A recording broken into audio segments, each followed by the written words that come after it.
సరిగ్గా బాహుబలి రిలీజ్ అయ్యి ఈ రోజుకి 10 సంవత్సరాలు పూర్తయింది.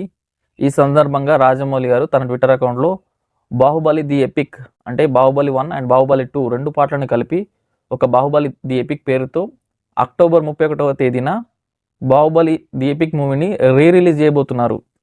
సో ఈ విషయం తెలియడంతో Prabhas fans non Baahubali records ఎలా అయితే ఉన్నాయో రిలీజ్లో కూడా నాన్ బాహుబలి రిలీజ్ రికార్డులు తిరగరాయాలని చెప్పి వాళ్ళైతే మొత్తం ఫుల్ జోష్లో ఉన్నారు. అండ్ ఈ మూవీ తెలుగు, తమిళ్, మలయాళ అండ్ హిందీ భాషలో రిలీజ్ కాబోతుంది. పార్ట్ 1, పార్ట్ 2 కలిపి కంబైన్డ్గా ఒకే పార్ట్గా రిలీజ్ కాబోతుంది. సార్ దాన్ని ఎలా ప్లాన్ చేస్తారనేది రాజమౌళి గారు చూసుకుంటారు. అండ్ ఆ మూవీ రిలీజ్ అయినప్పుడు శ్రీమంతుడు మూవీ పోస్ట్పోన్ కూడా చేసుకున్నారు. బాహుబలి సినిమా మార్చి నుండి అంటే 2015లో మార్చిలో రిలీజ్ అవ్వాల్సిన మూవీ పోస్ట్పోన్ అవుతూ జూలై 10కి వచ్చింది. ఆ టైంలో శ్రీమంతుడు మూవీ కూడా ఉండే. సో అదే వీక్లో రిలీజ్ కావడానికి సిద్ధంగా ఉండే. సో మహేష్ బాబు ఇద్దరు మూవీస్ క్లాష్ అవ్వడంతో ఇద్దరు మూవీస్ క్లాష్ అయితే కలెక్షన్స్ పైన ఎఫెక్ట్ పడుతుందని చెప్పి Mahesh Babu movie August 7న release అయింది. సో అది ఎంతో హెల్ప్ అయింది. అటు బాహుబలి హిట్ అయింది, ఇటు శ్రీమంతుడు కూడా బిగ్గెస్ట్ హిట్గా నిలిచింది ఆ టైంలో.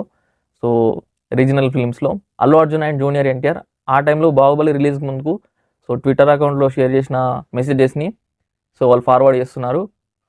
సో ఈ విధంగా ఆ టైంలో అప్పటి వరకు ఉన్న బాహుబలి ఇండియన్ ఇండస్ట్రీ రికార్డులన్నీ తిరగరాసింది బాహుబలి 1. అండ్ బాహుబలి 2 వచ్చిన తర్వాత మీకు తెలిసిందే ఏకంగా 1800 సో 1800 అబోవ్ క్రోర్స్ కలెక్ట్ చేసింది. ఈ మూవీ రిలీజ్ అయితే ఎంతమంది వెళ్తారో కామెంట్ చేయండి. Thank you.